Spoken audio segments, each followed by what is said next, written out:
Hey, everybody, we'll be getting started shortly. Thanks for being here.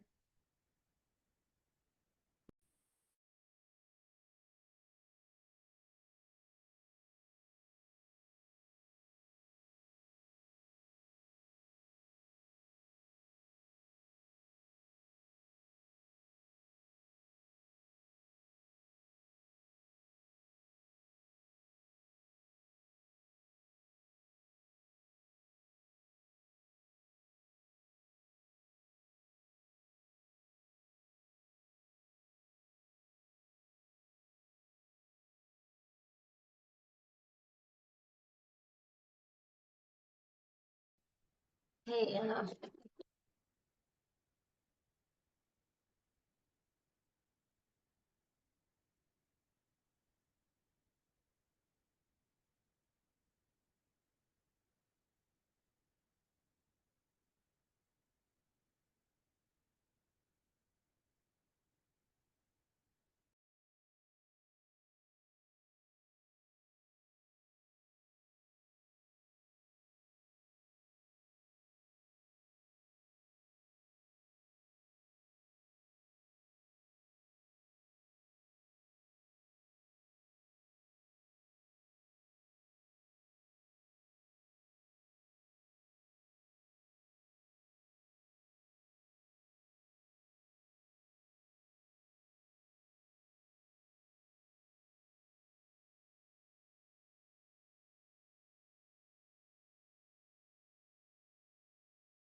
Okay, hi, friends, people on the panel. Hello.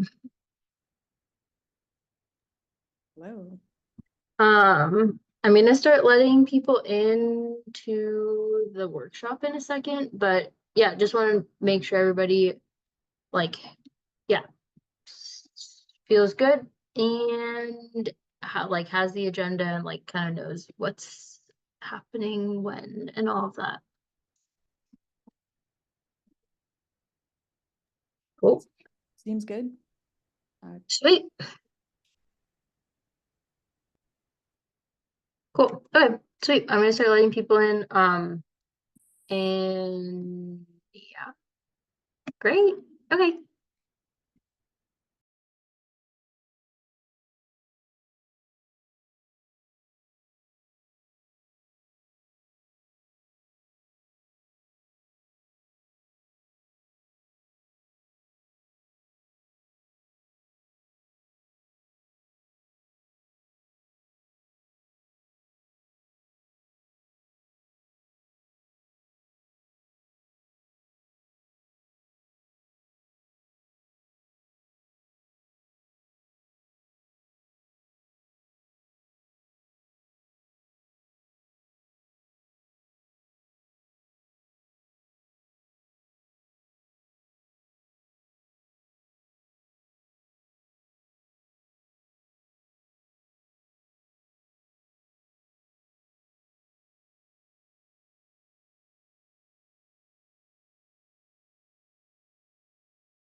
Hi, everybody. I'm just letting people into, take a couple of minutes to log on to, onto Zoom, and yeah, we'll get started in a couple of minutes.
Okay, hi everyone. Yeah, I feel like it's a good time to get started.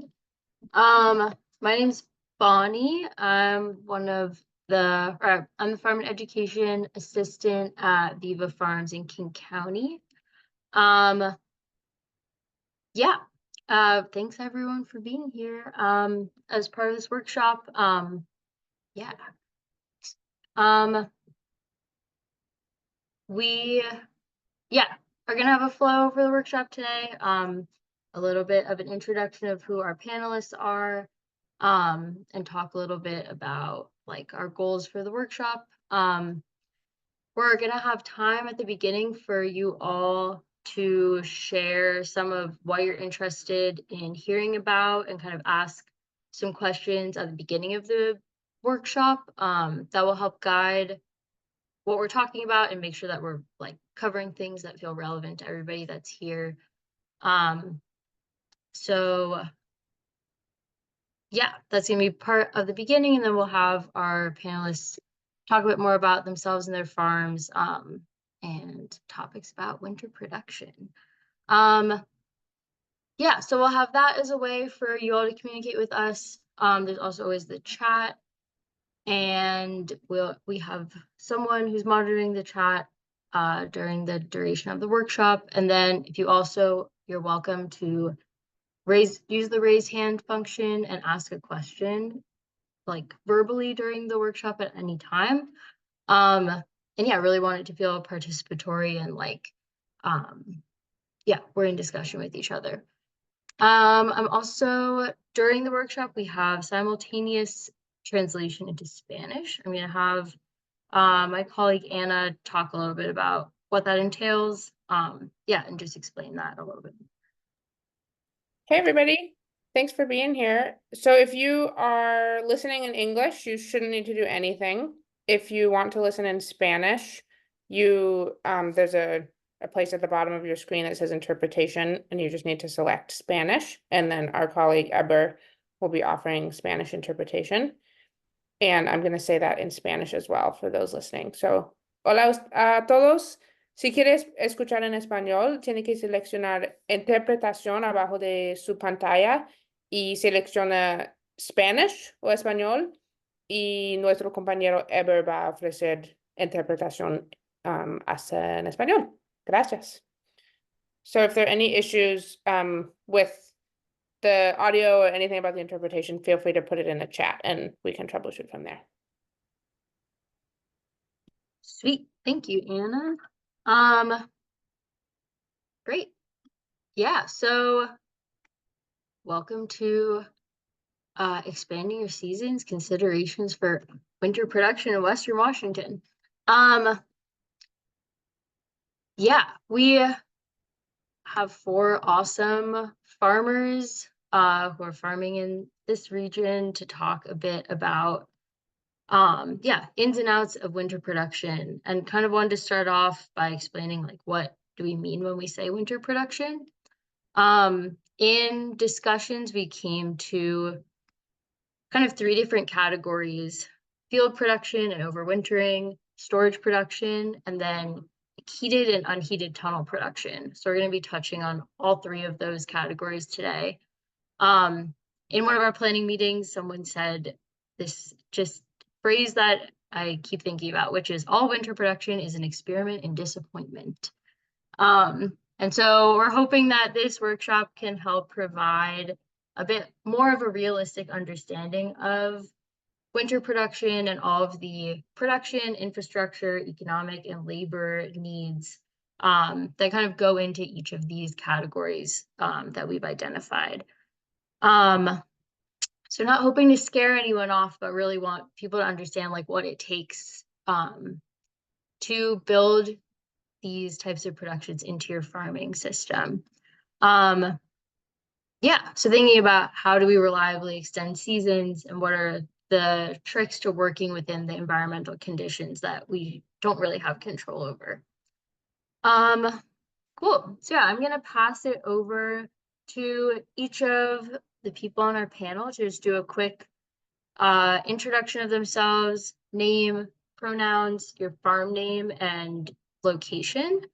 And yeah, while they're doing that, I'm also going to share this Google Doc in the chat that is there for everyone to kind of, if you have any questions at the beginning or anything you want to make sure is covered, please put that in the Google Doc, and we'll be looking at that throughout the workshop and kind of referring back to it or using it to guide how this conversation goes. So I'm going to work on that, and then if anyone, if you want to start off, maybe Kai can start, and we can move around in a circle somehow. Sure thing. Thanks, Bonnie. Am I coming through okay on audio? Great. Hello, everyone. Good afternoon. My name is Kai Otteson. I'm part of the 4th generation on Hedlin Farms. He, him pronouns. We're located just outside the town of LaConner in the lower Skagit Valley, farming about 400 acres, of which about half of that is certified organic, and probably 40 acres of fresh market row crop production within that. Do you want more detail, or we just, is that good? Move it along here, Bonnie. I think we can start with just like really quick intros, and then we can go circle back to everybody. Great. Whoever's next.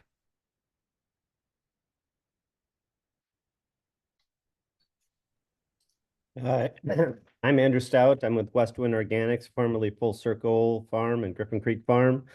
I've been farming for 30 years down in the Snoqualmie Valley, in between Carnation and Monroe on various properties.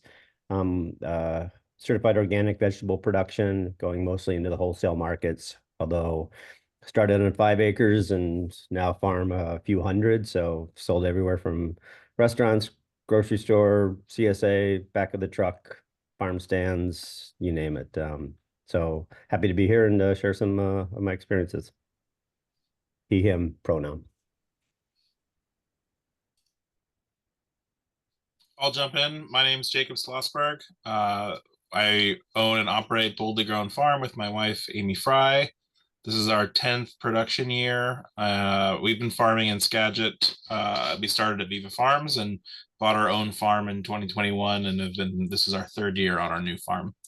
I use he, him pronouns. We focus on fall and winter production, although we're pretty much selling 52 weeks a year with various products. But the focus is September through March, April, when the coolers empty out. So we sell mostly to wholesalers or through distributors and food hub. And we also have a winter CSA program that runs November through March.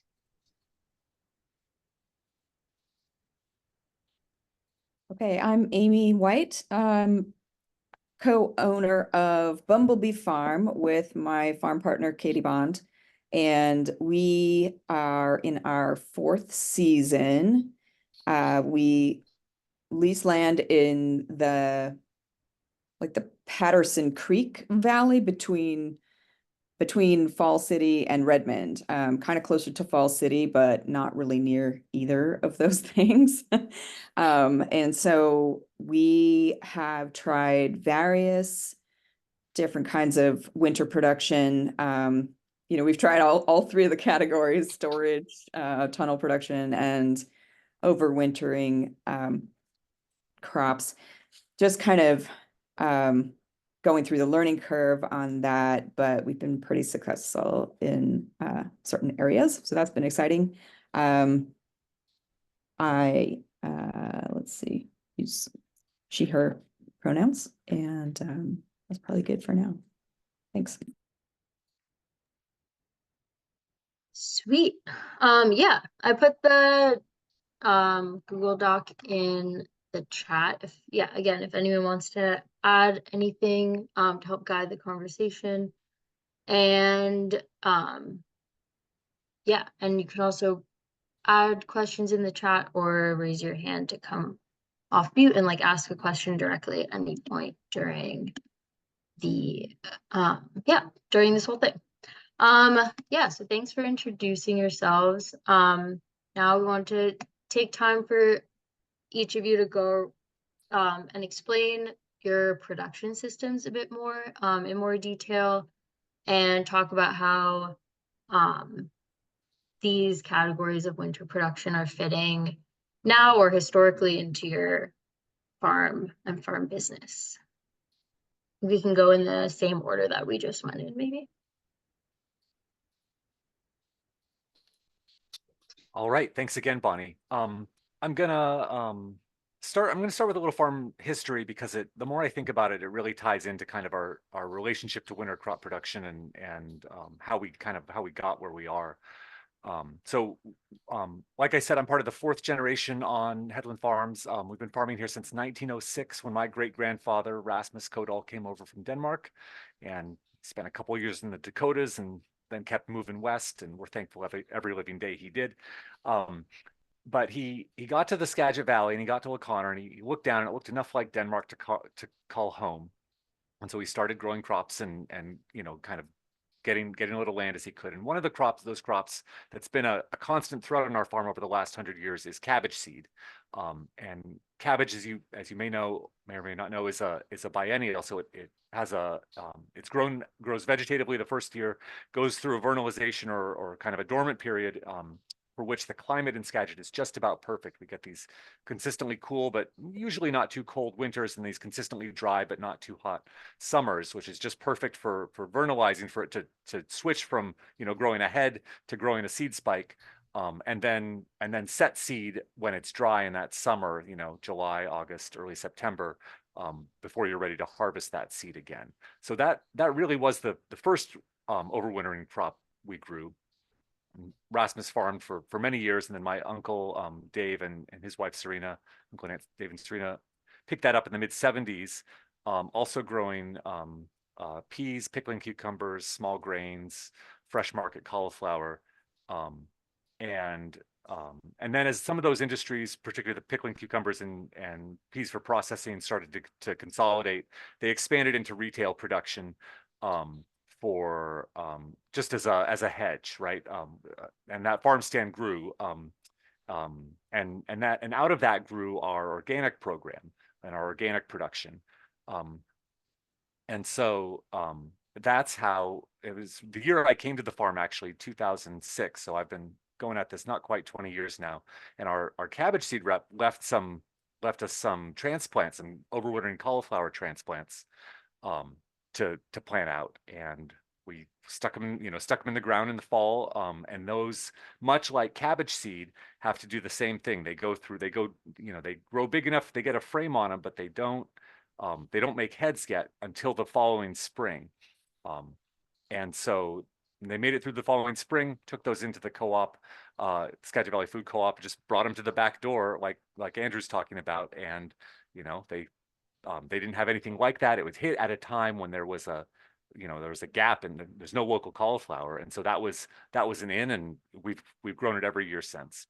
So when we look at our kind of our crop lineup today, that's, that cabbage seed production, that cauliflower production, are probably the only real true overwintering crops we grow, where they have to not, they have to grow and then survive and then grow again, right? That following spring. We also grow more storage crops like winter squash. We grow some fall crops that are kind of hedging into that early cusp of winter. Things like sweet corn, where we're growing a crop and we're hoping the timing's just right that we can have it just that much later than we would normally. Celery, where we're trying to hit that Thanksgiving market, which is the big one. And then cabbage is a little more like the cauliflower, where it's grow, dormant, grow. So there's this timing concern there on those overwintering crops, where you need to get it big enough to survive the winter, but not so big, particularly with something like cauliflower, where it's already made that curd, that head, which if you get a cold snap will freeze out. So there's this kind of time dilation effect that occurs there in late September, October, where the growth just comes down to a screeching halt. So if they haven't grown by then, it's not much is going to grow thereafter. So the question is then, how do you bridge that gap, right? How do you survive? How do you get them to survive that cold period where sometimes it's just wet. Hopefully it's just, wet and cold, chilly, and but occasionally you get that cold snap down to 20, 15, 10 degrees. And what do you do about that? Obviously that first step, when you're looking at overwintering crops, is the variety selection. Is your crop adapted to that? Sometimes you can find varieties that are fall varieties that will go just a little further. But for something like cauliflower, like we're doing there, you really need a true overwintering variety. And those are out there, but sometimes hard to get your hands on. We scramble a lot to try and get seed over from Europe that fits that niche, that's accessible in the American market. Sometimes we'll see an overwintering variety that's like Arizona overwintering, where it's meant to overwinter in a much warmer climate than we have, which is not, will not cut it at all. It'll freeze out, at the first little bit of cold. So the variety is your first point of selection. Then comes kind of like, what are the choices or the tools you can use. And the big one obviously is remay, right? And getting your hands on a winter protection grade remay, which is lighter, much heavier rather than a summer remay, which you're using just for pest exclusion. And you can get those at 4, 6, 8 degrees of frost protection, and that's great. One thing to be careful about, though, is you can't just throw that on in the fall and call it good, because what'll happen is that'll act like a mini greenhouse, and your plants will grow that much more kind of lush and tender under there. And then when that cold actually hits, you'll lose that adaptation, you'll lose that benefit, because the plant will have adapted to that, and it'll be like, oh, it's warm and balmy, I'm not going to toughen up. Rather, you need to apply, get that remay out when you see that frost coming, often just a couple days before that hard frost hits. We're often out covering cauliflower, when we have a mild frost, in advance of the hard frost, 2 or 3 days out from that. the other big consideration, at least for us, we're right at, about a mile from the mouth of the Skagit River. We're on that bottom land, so drainage is a big issue for us, because if their feet are wet, they're not going to withstand a frost or a cold snap as well as they are if they're well drained. So cutting ditches, hilling your beds that you're planting on, so you've got a little fall from the root zone for that water to go down, is pretty critical on something like cauliflower. But the same applies for cabbage or kale or any other crop that you're trying to kind of tend through that winter window. Um, um, let's see. Couple other things to keep in mind.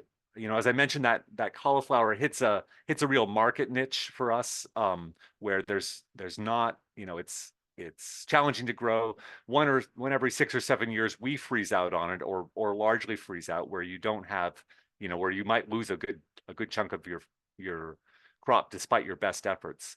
But the benefit, the price in the market for that crop, the other 6 years makes up for it, because there's really, as long as, depending on the timing and we're at again, we're at a wholesale scale where we do have to contend a little with what the price is doing in Arizona or California. But there's enough demand for local product, and that supply is kind of limited enough that we usually can do pretty well growing that counter-cyclically, versus the summer crop, which, we're out there, we're duking it out with everyone under the sun if we're growing cauliflower during the summer.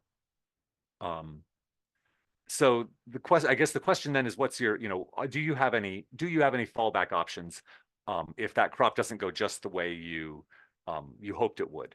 Do you have, like, we look for markets for mini heads, it's a lot. It's not nearly as nice when your head is 1/2 pound versus 3 pounds, in terms of your yield, but it's better to get something for it than nothing at all. If you grow a cabbage and it doesn't quite head up, before it starts to vernalize, do you have a market for that raw, to sell that somewhere early? What are those things in terms of that harvest potential where you can get, even if your year's not perfect, what's your best fallback option? And often with that cauliflower for us, you have to be, even if you don't get it all covered, getting some of it covered is better than nothing, right? So don't feel like it, if you can get a bed covered of something, you're better off than if you've got nothing at all. Let's see, what else have I got on there? I think the one other thing I'd mention is what we don't do. There's a lot of things we do. There's other things we might do that we don't. And a big one, we do have high tunnels. We do have greenhouses for tomato production. We grow peppers in hoop houses, and we could certainly, especially those high tunnels, we could do early turnips, radishes, spinach, all kinds of early greens in there. But we found two things. One, we get some big winds through in the spring, that can really threaten that structure if it hits the wrong time. So in general, we're taking that plastic down through the winter to avoid that wind risk. There's also that snow. We have that snow risk if that hits during the winter, and so it's an unpleasant job to be out there with a long pole trying to pull off snow off half an acre of high tunnels. So we found that, while it might be nice to get those early spring greens, it's not worth the risk to that infrastructure to have it out there.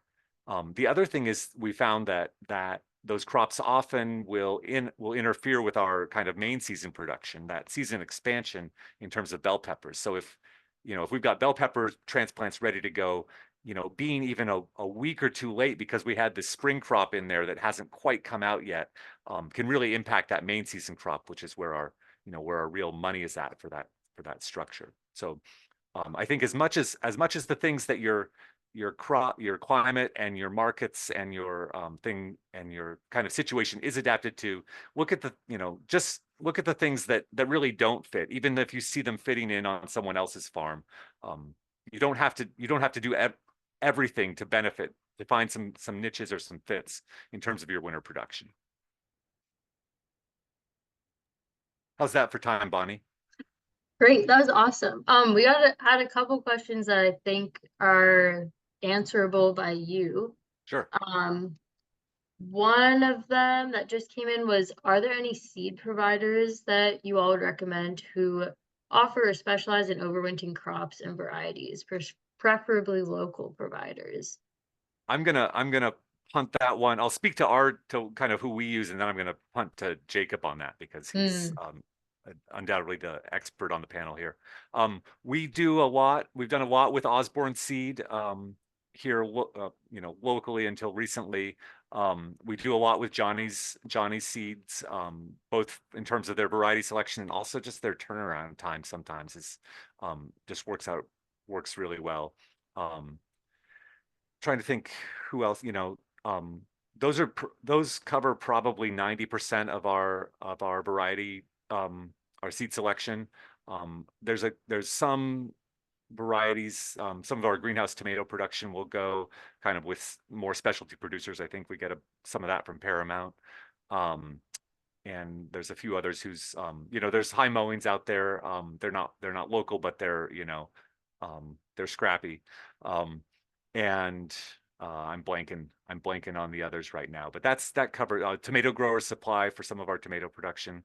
That's not overwintering at all. I realize that, but yeah, I think, and then sometimes we're looking at, sometimes we're going a leg up to the seed company that they're getting things from, just trying to connect the dots on some of that like overwintering cauliflower seed production in particular.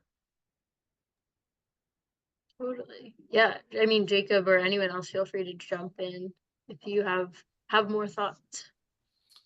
Sure. Well, up until a couple months ago, I worked with Osborne Seed Company and its parent company, Gowan Seed Company, and I had a great experience working with them. But I'd say the most important thing is to figure out who your sales rep is and call them and bug them, because in many ways, a lot of the seed companies have access to a lot of the same varieties, but whether that variety that you love is going to be discontinued or in short supply, or packed in packages that are too big or too small for what you need, or the seed came in and it's shipped out and you're not exactly sure where it is and you need to find a tracking number. Having a relationship with somebody, not just kind of calling the line and then just waiting on hold, is the most important thing. That's and I think Kai and Andrew will back me up as former customers of mine. So there are folks at Osborne, there are folks at Johnny's, and there are folks at High Mowing, and I'm friends with all of them, and they have the inside track, and that's kind of what we have to do, especially on these more specialty crops. And what we're talking about is winter production and storage production for Western Washington, and a lot of Europe has a growing climate like ours, and very little of North America has a growing climate like ours. Basically nowhere else outside of Washington and parts of Oregon in North America are the same as ours. And so the seed companies just don't have a lot of buying power when it comes to those specific crops like overwinter cauliflower. Even storage cabbage, there's not a massive market here, because in North America, people buy cabbage from California and Arizona, whereas in Europe, they buy cabbage from Europe, which there's a huge storage climate there. So, there's probably, 40 green storage cabbages that are available in Europe that are not available here. So the selection that we have is more limited. So get to know your rep and ask questions. Can I say one more thing on that note, Bonnie? Totally. Yeah. Just speaking in terms of variety selection, even especially if you have a variety you just love to death, try something new every year. Try a variety with your seed company. Buy one on spec and grow it out next to your standard, just to see what you think of it, because too many times we've had the our absolute favorite variety that works great for us go get discontinued. And you never want to be left in the lurch on that. You want to have something else in the pipeline that you're familiar with when you have to adapt. And when you have a favorite, buy 2 year supply every year, because seed's pretty cheap compared to not having a crop.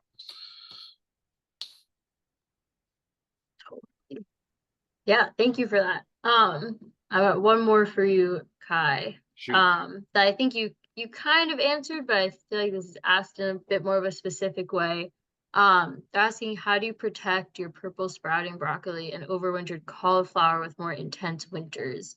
Which I know you talked about importance of remay, but I'm wondering if that, like, how you think about this has changed with as we're seeing, changing in winter conditions. How you've been thinking about that. Yeah, I think have your remay, have a heavy grade remay, know your zone, know how cold it's likely to get, and then watch the longest range forecast you can get your hands on in terms of what's coming down the pike.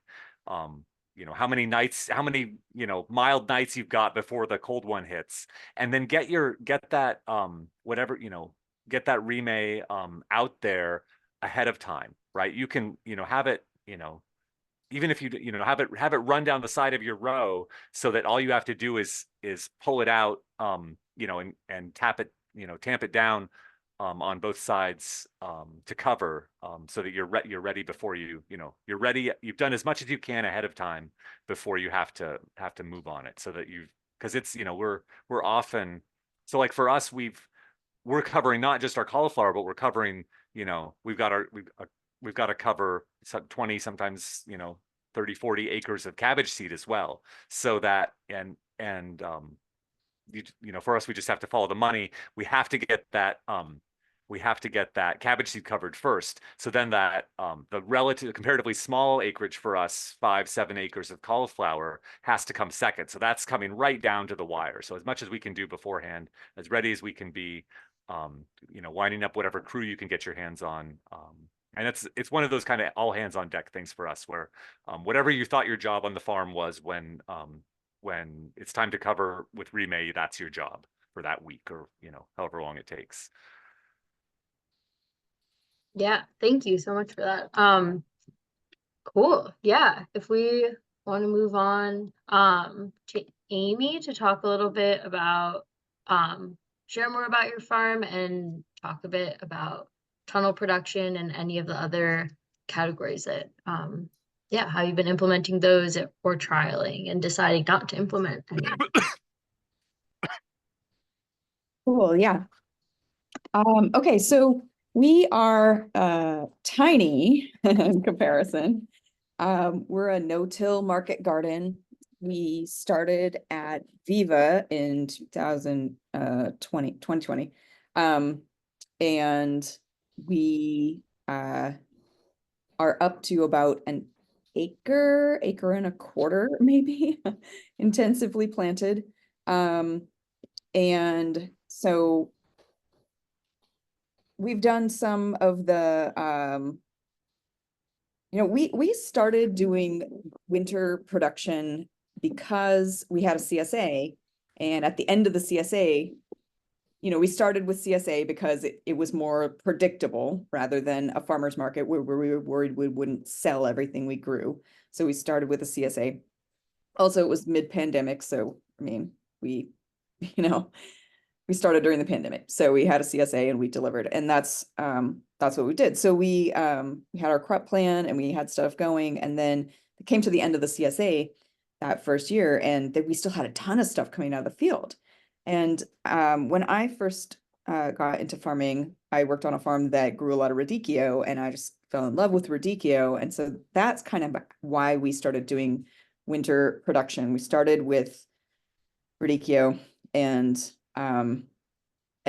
just our squash and our kale and our roots were still going at the end of the CSA. So we offered a winter CSA, like a late fall CSA. And it went all the way through the end of December. And we've done that every year so far, just for the same reason. So basically, it's a market niche that we can do. We can do a little bit of a late season CSA, and then we sell through farm stand local foods, which is a great fit for us scale wise because we can sell small quantities of whatever we have. And that fits with the CSA model nicely because you don't, you can just kind of like throw things on there and people will buy it. So we were able to sell a ton of winter stuff through them, and they are always wanting more. So we were like, oh gosh, well, okay, we should start trying to do more. And what they really want is greens. And so we knew that we wanted to grow. Initially, we got high tunnels, we got caterpillar tunnels, like the Farmer's Friend, inexpensive caterpillar tunnels. And we got them because we wanted to grow tomatoes. But then at the end of the tomato time, we were like, well, let's throw something in here. And we weren't really planning for serious winter production. We were just trying it out. And so we tried. Okay, so moving into like what we're doing with tunnels, to focus on the tunnel production. We tried arugula, we tried spinach, we tried frisee, we tried green onions, we tried mosh, and recently we tried pea shoots. And honestly, the arugula has been the best because unlike even spinach, like I know maybe some varieties of spinach will do it better to be able to put on growth during the winter. But I have had arugula truly actually grow during the winter, even with the low day length. I've had arugula that I direct seeded in October, that I harvested and sold in January. So it does do it more than anything else for us. Spinach, we have had just so much trouble with germination, and you have to get it in the tunnel earlier. And like, I'm not ready to pull out the tomatoes until they have just given up their last tomato, they're on their last leg. And I want to squeeze the last of the tomatoes out through the end, mid-October even. And so it's hard to rip those things out early and get the winter greens in. And arugula will handle it. If you get it in after October 15th, it still will do something. Spinach, it just wouldn't germinate for us. And maybe there's varieties that will germinate better. I mean, we have kind of stuck with the winter Bloomsdale because I love the taste. And it's so beautiful. So spinach, iffy, arugula, really successful. And what we've done with arugula is more than really growing it during the winter, like December, January, February, we have had really great success, particularly this year, seeding it in the tunnel in February, early February. And then we're selling it. I had our first like big arugula harvest March 27th. And then it just grew like crazy. We did a succession every week for 4 weeks until one of our little tunnels was full. And we had more arugula than we could even handle. I mean, we could have, it grew huge. And our customer, we didn't actually intend to be arugula farmers particularly. We kind of just thought like, oh, it's so fiddly. We don't really want to mess with it. But then people that tried our arugula during the main season CSA were like, oh my gosh, this is the best arugula ever. Where could I get me some more of this? And in like restaurant customers and like bigger restaurant customers than we had ever served, were like, how can I get you to sell me 10 pounds of this every single week throughout the spring? And I was like, oh, okay. I mean, yeah, great. We will try to get that going. So that was really exciting, and we were really successful with that. And they wanted the big arugula. The chefs that we have talked to are like, we don't want that baby arugula that lays flat and doesn't have as good of a taste. So they were looking for like big bouncy arugula, like full size. And that's what we like to grow because just the weed control is so hard with the tiny baby arugula. So that was really good for us. We did successions, we did sell a lot. We did a lot of early season sales, and that's been super great for us because as we're starting out, like we started out with very little, like we started with like a tiny chunk of cash and a quarter acre. And so we've like built up, and this year is definitely the year that we're making a ton more money because we've ramped up this early season, early spring production. So other things that we've done in the tunnel is for Zay and Escarole were pretty successful. We transplanted them. We seeded them in January with our tomatoes and grew them under lights, grew the transplants under lights and transplanted them into the tunnels in February. And that was, we were selling that in April. And that was really good because we were got known for the radicchio in the fall. And we are kind of known for the Frisée and Escarole throughout the season. People were like, can we still keep buying the Frisée and Escarole? And when the radicchio was done, they just kept wanting to buy more of these. And so we were like, well, how early can we push it to get the Frisée and Escarole? Also, we wanted to, I have like a specific Thanksgiving salad I like to make with Frisée. And so I was like, how can I get the Frisée to be ready, like be still good at Thanksgiving? And so that's a matter of timing when you transplant in the fall and then covering it really well with remay in November when it's starting to get really cold, because you can keep it going through that late of November, but you have to be careful with it because it's more sensitive than radicchio.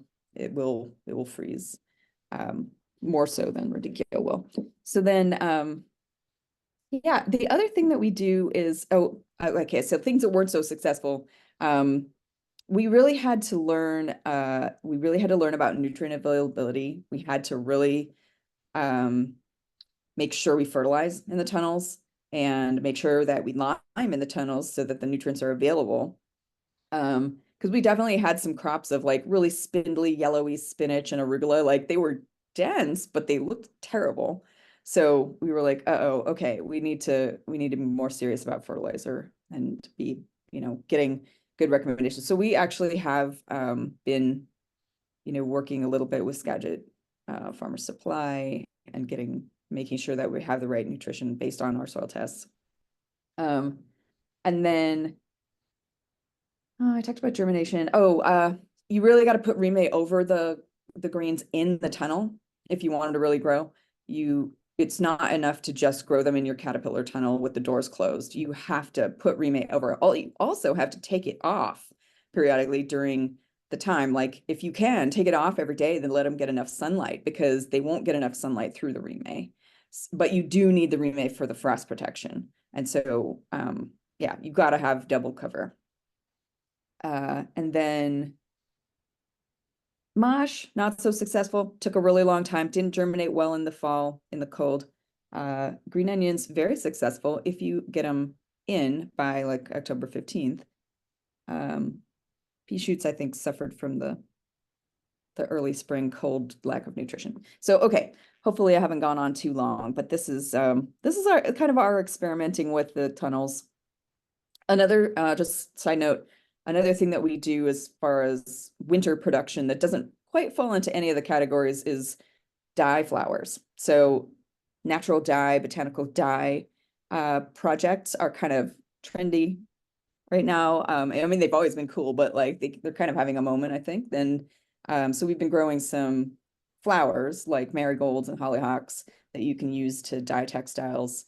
And we've been selling those for like Christmas gifts and stuff like that. We're selling them at the farmer's market now. And that's a great thing to have in the winter because you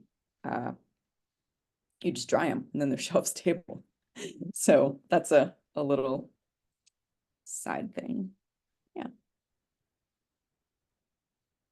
Well, thanks, Amy. I personally have a question. You mentioned in like late winter coming into spring that when you're seeding things, you're growing those under grow lights. So I'm wondering if you could talk a bit more about, like, along with the tunnel itself, what are any of those like additional infrastructure needs that are kind of like working in tandem to make your tunnel production successful. Yeah.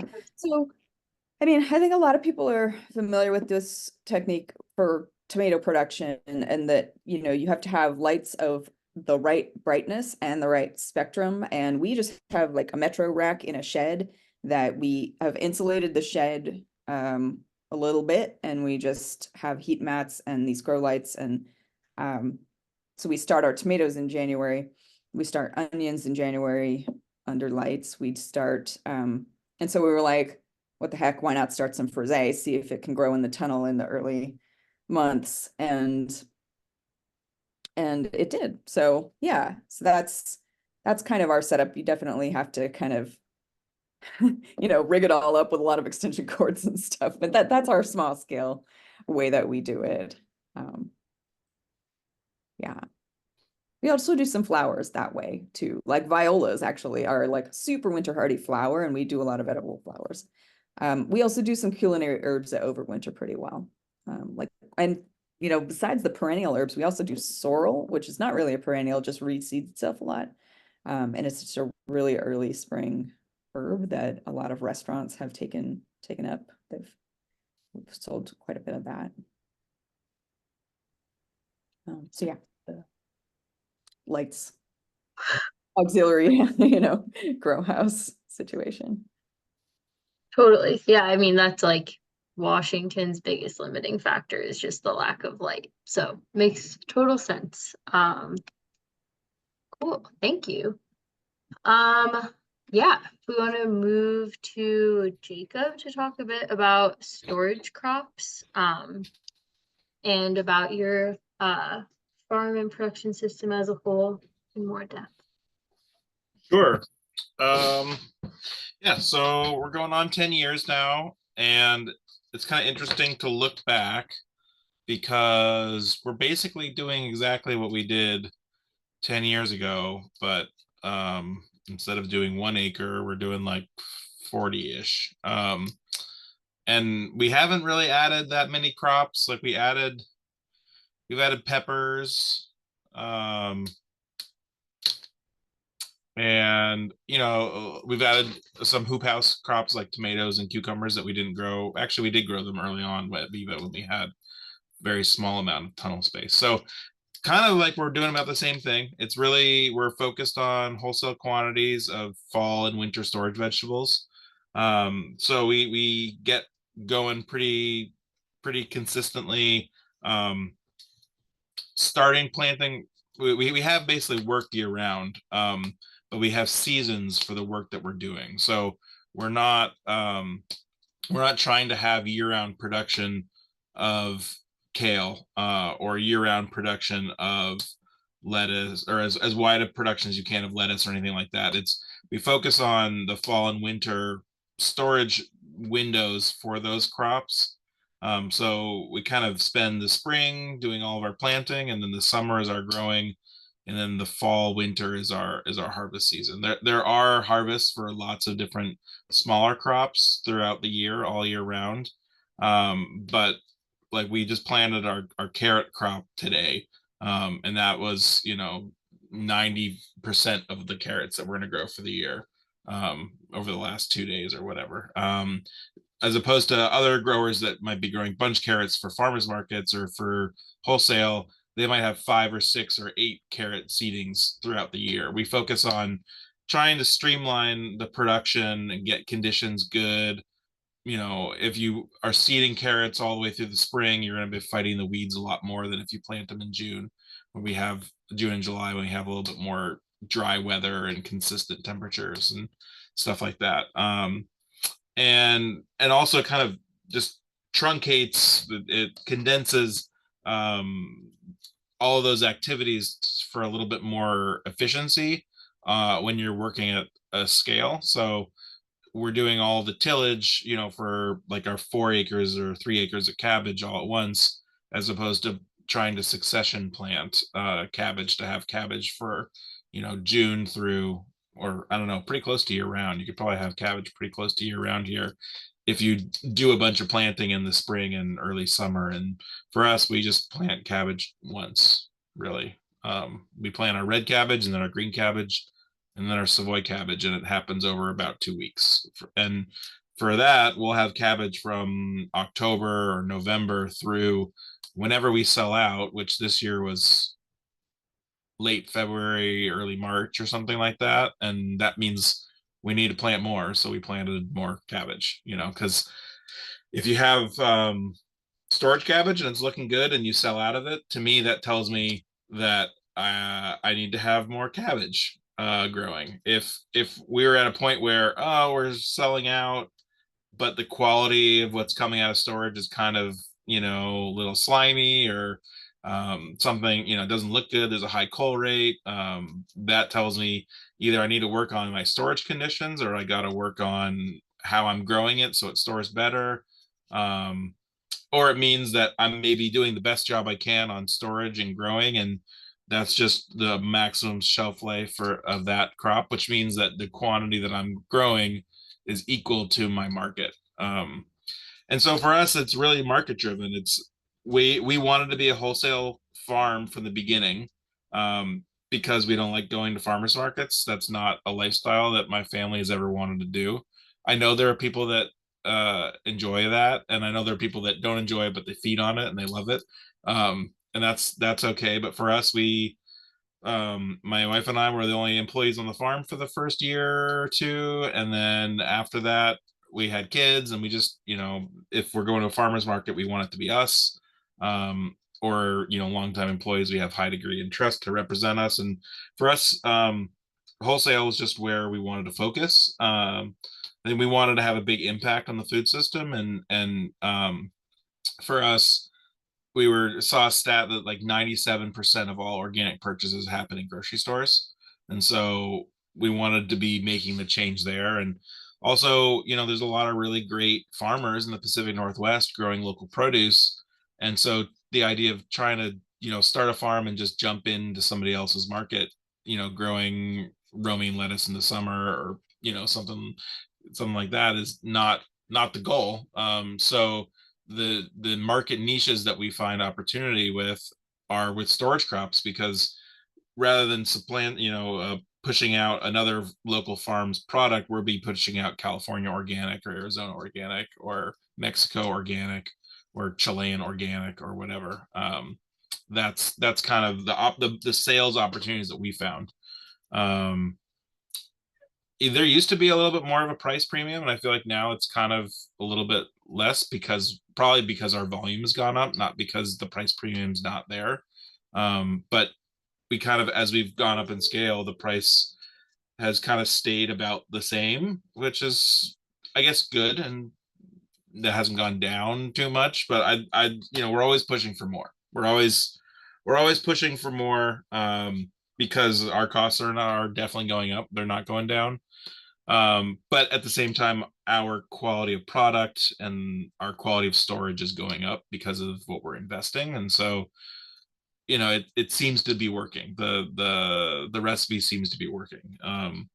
So when I say the recipe, it means we're trying to focus on getting the important things right, which means growing good transplants from the beginning, means having really good weed control from the beginning, which has probably been the biggest thing for us, is like just having really good weed control, because that cascades. It cascades to good fertility. It cascades to good water relations. The water that you do irrigate with goes to the crop and not to the weeds. It translates to good disease control and pest control, because there's more airflow, and if you do use sprays, the sprays actually contact the crop a lot more efficiently, which is all, if you're using organic sprays, that means it's all contact based. There's no systemic products, which is really important to think, is if you're spraying something, what are you trying to do? Trying to kill the bug or protect the plant from a disease or something like that. And so weed control, as far as I'm concerned, is number one. And just I think that's what also appeals to me about these storage crops, is we're growing the crops in the season that they want to be grown in, and kind of following that cycle of when the plant wants to be growing. And it's planted in the summer, long days, it grows really fast, builds a big frame, and then as the light decreases, the plant slows down and it starts to go into a natural dormant period. And then we're trying to optimize, we're trying to harvest at the optimal time so that the quality of what's going into the cooler, going into our storage facilities or dry storage or whatever, is at its best quality. And I'd say that's not how we've always done it. We've always done it like, well, let's plant a bunch of stuff and then we'll harvest it when we can. And I'd say that our crop mix is partly based on what we can sell, but also partly based on what can we harvest and what can we store and how can we handle it well. And so a lot of it becomes just logistics. So we have a very specific schedule of these are the storage crops that we harvest during specific weeks of the year, because we know if we go too early or we go too late, or if we get too far behind, we're going to have real quality problems down the line. So garlic, yeah, you can leave it in the ground and it'll be there and you'll have garlic, but you leave it 2 weeks longer in July, you're going to have less layers on scales on it, and so your storage life might be 4 months instead of 8 months, and that's a big problem when you're planning on an 8 month sales supply. So the schedule is very specific. It's garlic, and then you have a bit of a break, and then you go straight into onions and shallots and get them cured and stored. And as soon as that starts, we start into winter squash. And we shoot to have winter squash harvested and done by October 1st. Sometimes you go a little bit later, but you can risk even a light freeze on squash can compromise its storage quality. So get it up and out of the field, even if it's 80 degrees in July, in September. Just get it up and out, get it curing. You don't want to be picking that stuff in the rain. And then after that, we have a little bit of a breather, but early October, we start in on beets, and then we go to carrots, we go to celeriac, then we go to, oh yeah, in October is also our daikon radishes. And then finally, we're with the cabbage. And it's kind of in terms of order of maturity, and it's kind of in terms of what can sit in the field once it's ready versus what quality will decrease quickly. Like our daikon radish, they get too big and then they don't store well, they bruise, or they get more bug damage if we leave them in the ground too long. So they might be ready, they might live and be happily fine in the ground, but the quality might go down if we leave it out there. Same thing with cabbage. There is a point where you can harvest these storage crops too early, because if you bring them out too early and the crop itself is, say, 60 degrees when you're bringing it into the cooler, it has a much longer cool down time frame. So it's warm in the cooler, and you have the cooler has to work to bring a lot of heat down. Whereas if you're bringing carrots or cabbage into the cooler when they're 35 degrees or 40 degrees, it cools down much quicker and they store way better, like huge differences. Like you open a bin of carrots in January that you put in the cooler when it was 65 degrees versus something that you bring it in at 40 degrees. I can look at a bin of my carrots and tell that for sure. And so that also plays into logistics as well. Okay, we have these, originally we thought we had wide windows, now we're realizing we have narrow windows. So how do we get these larger volumes of products out of the field and into coolers really efficiently? And so for us, it's been about forklifts and macro bins and ways to move the macro bins in and out of the field efficiently.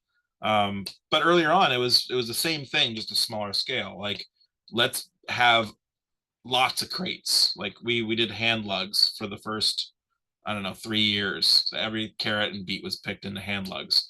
And we ran into problems the first couple of years when we didn't have enough.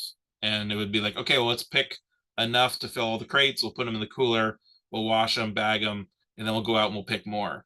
Well, that weather window closed on us, and all of a sudden, instead of picking really beautiful carrots out of, loamy, wet soil, it was like, all right, let's go excavate them out of the puddles of water, And so those windows can close very quickly. And so if you're gonna do a storage crop, you got to think about, yeah, can you grow it, but then can you handle it, and can you move it, and can you do it efficiently? Because we did a lot of we suffered a lot in those early couple of years, or even like, I don't know, up until maybe like 3 years ago, we started to really dial it in, and now it feels good. But then also every acre that I take on is like, oh, I need some more bins and I need the bigger cooler. And then, it can cascade for sure. And so coming back to that market is like, what's the right quantity and what's the right variety? And, is more diversity better because you have a CSA or a farmer's market, or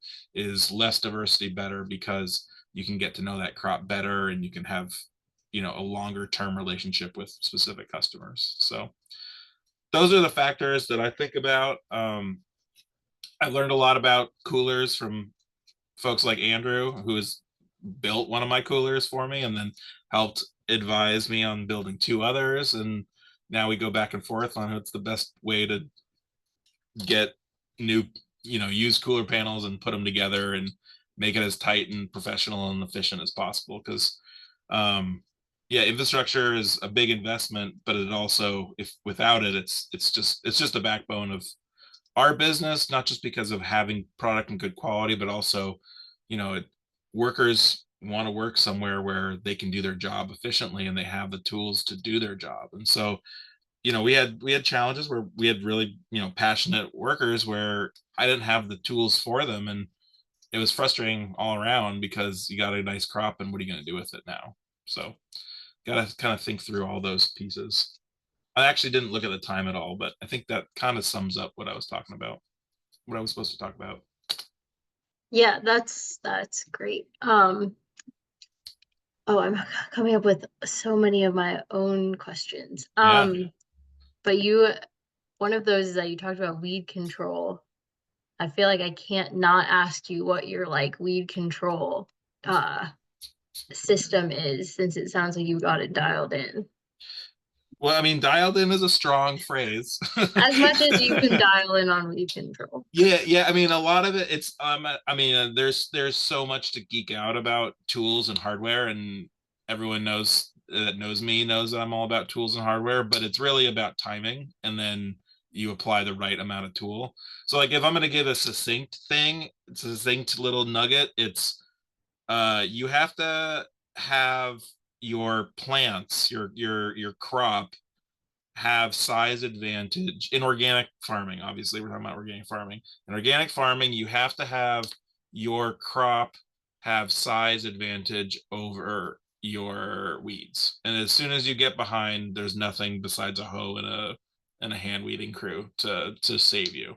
Or better yet, a rototiller to clean it up and start over. And I've tilled in I think I've tilled in a very respectable amount of crops, and I probably should have tilled in more, but I hand weeded them to save them. So, it goes both ways. But really good tillage, responsible tillage to, not like we don't use the rototiller hardly at all, but we have other tools to keep things clean, keep the soil clean, so we have a clean seed bed for both transplanting and direct seeding. Also, planting into really good soil conditions, I think, helps us a lot. Like we're not going into really cold soil, so things can get started and fight the weeds, because the weeds will always germinate. But whether your seed will germinate quickly is a lot to do with the weather window. Do you have 5 days of sun or do you have 5 days of rain? Like think about when you're putting the seeds in the ground a little bit, and sometimes you just do it because you have to. And then having the tools thought about before the weeds come, so that you're not looking for this, I need the solution to this thing, as you're learning. And that it happens over time. It takes time for sure, but there's a lot better tools for all scales of market farming available now on the internet that you can buy and have it shipped with a credit card than existed 10 years ago. Like it's mind-blowing. I don't have a lot of tools from Tillmore just because I kind of got started on a different track before they existed as a company. And looking back, I'm like, if I was my first year farming and like I could just buy this stuff on the internet, it was crazy. It's crazy to me. I mean, my first cultivating tractor I bought from Andrew on a, you remember, and it was like, I was like felt like I was like buying a lottery ticket with a 70-year-old tractor. And he's like, oh, see, these pieces are orange steel. These ones are original. That means they're better. They'll last longer. He's like, those ones work with those. And I'm like, this is like a whole secret language that I had to learn. And then, I kind of went down the new tooling route after, having some success, but also being ready for the next level. And then it's become a lot more easy and a lot better stuff out there. So it's exciting. It's exciting time for weed control. But yeah, comes down to culture and timing, right? Totally. And on that note, one of the questions that we have from the chat was if you have a hard cutoff date for root crops, or is it more variety dependent? And I think, sorry, yeah, actually, I'm gonna come back in 1 second. There's an eagle attacking my chickens. Classic being a farmer. There's always something. Cool. Well, yeah, I think we can circle back to Jacob. I know, Andrew, you have a lot to say about keeping storage sellable, which we have a few questions about. So I feel like I'll, let you move into answering some of that. And also, Amy, I still have carrots of yours that I bought in November that are like pristine and amazing, and some daikon. So yeah, I'll let Andrew, if you want to start off, and Amy, please jump in. Just about these questions around keeping storage sellable and like what the infrastructure and needs for that are. Sorry, we have these like 3 eagles that are just picking off chickens daily, and I just can't. It's like right out my window. So that was crazy. Like, I gotta get to them. Sorry, what was the question? The question was about hard cutoff dates for root crops, or if it's more variety dependent, which feel free to answer that now, or we were also transitioning into answering some questions from people about keeping storage sellable, and letting Andrew and Amy talk about that. But yeah, if you have a quick answer to like hard cutoff dates, go for it. I would say it's very variety specific. And I think Kai alluded to this really in as a great illustration of, if you want something to be going through the winter as an overwinter crop, whether it's overwinter carrots or overwinter cabbage, you want it to be at a very different maturity going into the cold than if it's a storage crop. Because storage crops, you want it hardened off and like just before it's like fully mature. Whereas with an overwinter crop, you want it still actively growing. You want it to have some good vitality. You don't want it to be petered out. And so both how you're harvesting it, or where you're intending to keep it, basically, over these dark months, whether it's in the field or in the storage, can change. And so, for us, carrots are like, storage carrot window is like June 15th through July 10th. Like after that, it's pretty solidly in like bunch category. But you can dig them. They're going to be a little bit smaller, and they're going to be a little bit more tender and not as robust. So they're going to be maybe a little bit more brittle, and they'll desiccate in the cooler more. Whereas if you have a fully mature carrot, it's ready to go into storage. It's hard to describe what that looks like or what that feels like, but you get enough difference in it, and it's ready to go. And then you go over the hill, and then the tops start getting kind of nasty, and then the carrots get a little hairy, or there's a lot of variation in that. Beets, you can go a little bit later, maybe up to July 15, July 20, if you give them lots of space and lots of water early on. All of our daikons, we go July through August 10th. And August 10th is the cutoff, because you will get marbles after August 10th. Sweet, thank you. If we want to move to talking about keeping, or what are the actual ways that we keep crops stored correctly over the winter for sale? Andrew, go for it. Excellent. Well, I grew up in Minnesota, and so we didn't have overwintering there. It was done. And so when I moved out here, I didn't imagine that we would actually do any farming in the winter. I was going to go to Mexico and live there for a while, and I've yet to do that 30 years in. It's just trips to come back and farm more. That being said, the opportunity in this sort of climate is pretty profound, right? Where we don't have quite the four-season growing that they do in other parts of North America. We actually are pretty lucky to be able to have production of food really on a 12-month out of the year kind of basis. My biggest pieces of sort of overwinter late season stuff came in a adverse reaction to flooding, right? So my valley floods, and that's a really hard one that happens generally before the cold will take it, and it's merciless and not fun to watch everything go underwater. So we started to pick it and store it, and that was the very first pieces of wanting to extend the season. Really right now we do it primarily to make sure that we keep our staff employed, right? I go at it pretty hard. I farm a couple hundred acres, and we don't grow everything under the sun, but what we grow a lot of.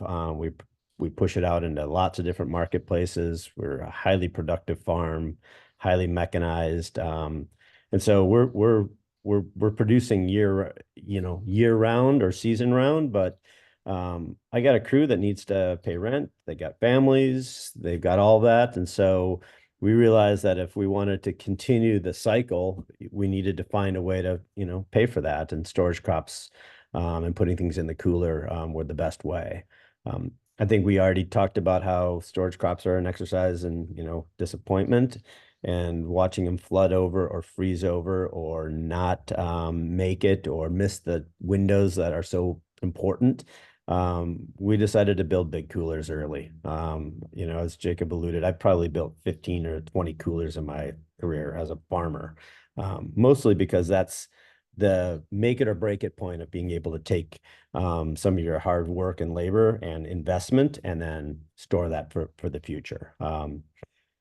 With this, everybody should realize that, winter crops is literally is an investment, right? You are buying all of the seed, you're taking all the time, all of the efforts to put it in. And so think about how you would want to make that investment pay off the most. And so some of those are the strategies like get the right seeds. Certainly you have to take care of your crop, but you have to do that regardless. Summer, spring, winter, fall. You want to hit your timings, but then you need to have all of the other pieces in place to make sure that that investment is going to see its ultimate, fruition. So cold storage, humidity control, temperature control, optimization for harvest timing, as Jacob has alluded to, but also optimization for how you harvest, the right techniques, gentle. Bruising is probably the most common problem in root crop harvest, and even cabbage or other veg. You throw it on the ground, you throw it in a tote, you're gently tossing it someplace, but each one of those bruises and bumps over several months become the desiccation point, right? And so instead of going into your cooler and seeing lovely products, you're going into your cooler going, boy, I have to clean up all the slime to get to the good product. And that's no fun. So really think about the longevity. I tell guys when they're throwing those cabbages, like, these are eggs. These are eggs. Do not drop the eggs, right? Because it's so easy to. Same thing, we use root diggers. We want to keep things clean. So we run things through a dirt eliminator.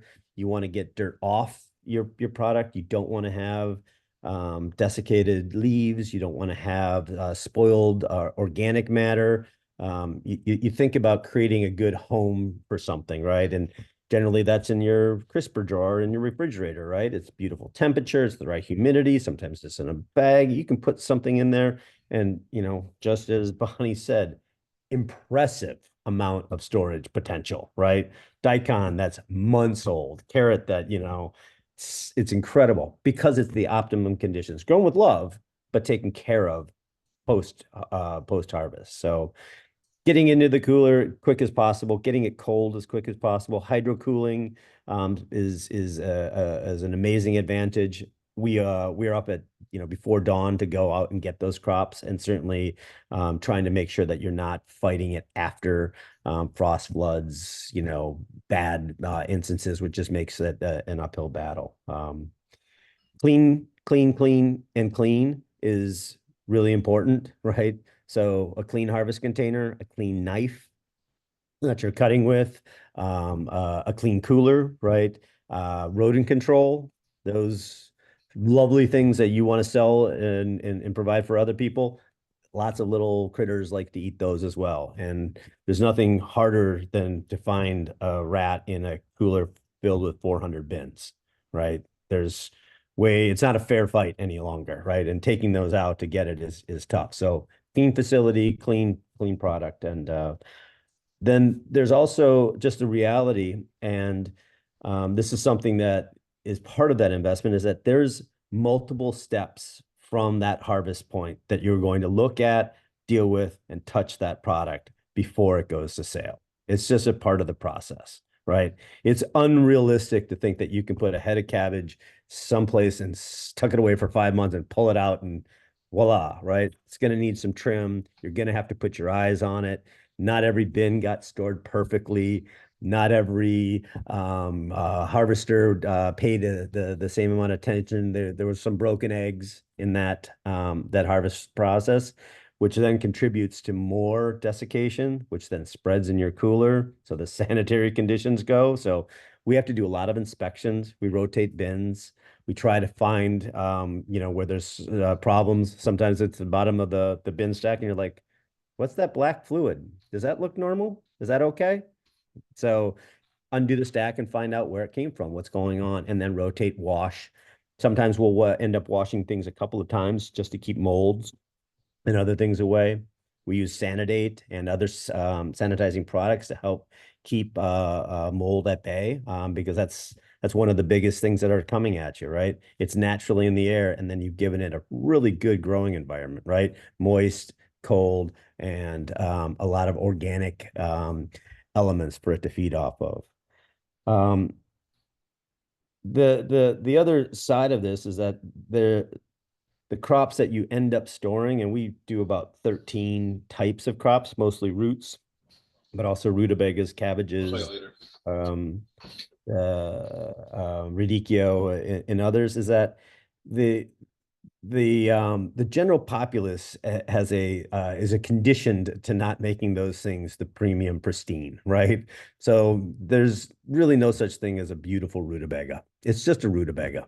And there are some elements to that play into why this does work for us. And it allows us to compete with California organic, Arizona organic, and other organic, in that you're not trying to go head to head with a tomato, which is grown in an optimal condition, or a head of romaine in the wintertime. Those are not the items that we pick, right? It's beets, it's parsnips, it's things that came out of the ground. The most fresh things are cabbage and leeks and radicchio, and even those can trim out and look really, really pretty, but they're not the same as a sort of high popular veg, like a pepper, like a berry, like a more fragile item. And so just know that you can't and shouldn't try to grow everything. All of us here on this panel, it's probably less than 20 things that we've tried that are going to be successful, right? From arugula to roots to other things. You go outside of that zone, and you really have to have a whole different level of investment. You can be BC hothouse and grow tomatoes in the wintertime if you have an unlimited amount of hydropower to pay for that. But reality is, for most of us, is that there's the things that do grow and grow well here that then you can match and sell. I think the bigger thing that we all look at too is that you are competing with the California markets. That's the price maker. That's the price setter.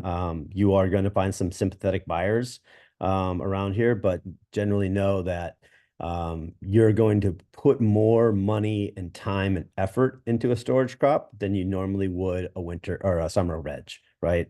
It's not just drop the seed. You still have to take care of the weeding. You still have to water. You still have to do all those things, but you have to pay an energy bill. You have to have storage and extra trim time. You have to have an acceptance of, a decent amount of cull, right? Things aren't, not every item out of that cooler is going to come out. You're going to throw, in our case, dump trucks of that away just because it's a long time that you're picking stuff.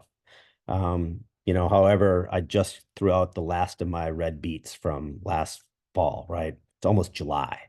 And if you have the right conditions, it's amazing. The new crop's coming in and I can't actually sell the old crop anymore. I just feel bad, although they're still firm and edible.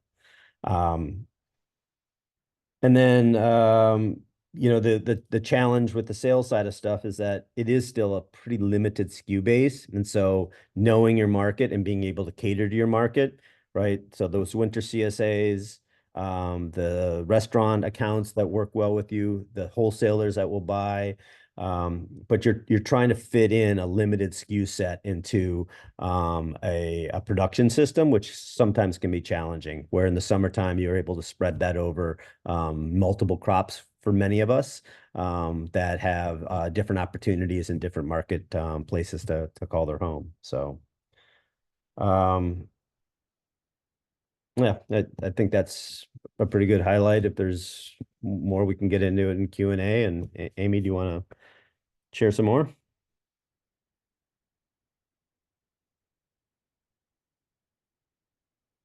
Well, I don't know. I guess, yeah, like I think I'm not, I think you're the expert. I'm not, not really. But yeah, I guess just kind of thinking about like if you're trying some winter production for the first time, you know, just know like carrots and beets and root crops are going to be solid. Like you can put those in the fridge and you'll probably still have them in January if that's what you want. And they store great, right? And daikon. But the cabbages are a little more tricky, and the squashes are a little more tricky because you can't just put the squashes in the cooler, and you do have to have some rodent-free storage area that is not going to get too cold, because we have an unheated barn that we can store our squash in. But honestly, last winter it got too cold. You got to have a space heater in there or something. Like you can't just store your squash in your barn and expect it to still be good. And there's always going to be a lot more cull rate on the squash than the root vegetables. Get them in the cooler and they're good for the most part. I mean, if you're really stretching it into like storage all the way through May, that's amazing. And you're doing really good if you can do that. So even on your first try, don't expect that your carrots are truly going to store until June, but maybe they will. But the squash, whew, we have thrown away a lot of squash because it just didn't, and then one bad squash will infect the whole bin and that kind of thing. So squash is a little more finicky, although still great. Just know that was a little more considerations there. What else? We haven't tried storing cabbages over the winter. We have not grown storage cabbages. Only fresh market ones. And if we sell them by December, they're still pretty good. So it's all right. But if we wanted to store them until March, we would need to select different varieties.